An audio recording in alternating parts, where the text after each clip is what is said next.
ಇನ್ನು ಚಿತ್ರದುರ್ಗದ ರೇಣುಕಾ ಸ್ವಾಮಿ ಕೊಲೆ ಪ್ರಕರಣದಲ್ಲಿ ಬಿಗ್ ಟ್ವಿಸ್ಟ್ ಸಿಕ್ಕಿದೆ. ದರ್ಶನ್, ಪವಿತ್ರ ಸೇರಿ 7 ಮಂದಿ ಆರೋಪಿಗಳ ಜಾಮೀನು ರದ್ದು ಆಗಿರುವಂತದ್ದು.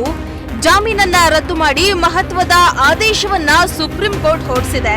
ಸುಪ್ರೀಂ ಕೋರ್ಟ್ನ ಜಸ್ಟಿಸ್ JB ಪರ್ದಿವಾಲಾ ಅವರು ಈ ಒಂದು ಆದೇಶವನ್ನ ಹೊರಡಿಸಿರುವಂತದ್ದು. ಇನ್ನು ಜಸ್ಟಿಸ್ ಮಹದೇವನ್ ಪೀಠದಿಂದ ಈ ಒಂದು ಮಹತ್ವದ ತೀರ್ಪು ಹೊರಬಿದ್ದಿರುವಂತದ್ದು.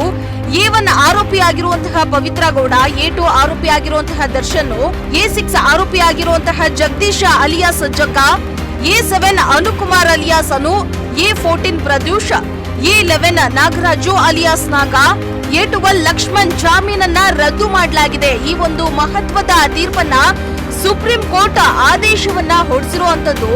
ಚಿತ್ರದುರ್ಗದ ರೇಣುಕಾ ಸ್ವಾಮಿ ಕೊಲೆಯಲ್ಲಿ ಈಗ ಬಿಗ್ ಟ್ವಿಸ್ಟ್ ಸಿಕ್ಕಂತಾಗಿದೆ. ಏನು ದರ್ಶನ್ ಅವರು ಜಾಮೀನಿನ ಮೇಲೆ ಹೊರಬಂದು ಆರಾಮಾಗಿ ಶೂಟಿಂಗ್ ಅಲ್ಲಿ ಬ್ಯುಸಿ ಆಗಿದ್ರು.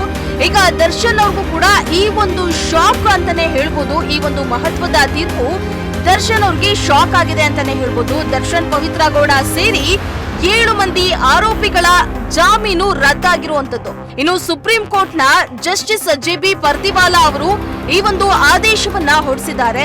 ಇನ್ನು 7 ಮಂದಿ ಆರೋಪಿಗಳಲ್ಲಿ A1 Pavithra Gowda, A2 Darshan, A6 Jagadish alias Jagga, A7 Anukumar alias ಅನು, ಹಾಗೆ A14 Pradyush, A11 Nagaraju alias Naga, A12 Lakshman ಜಾಮೀನನ್ನ ರದ್ದು ಮಾಡಿದೆ ಸುಪ್ರೀಂ ಕೋರ್ಟ್.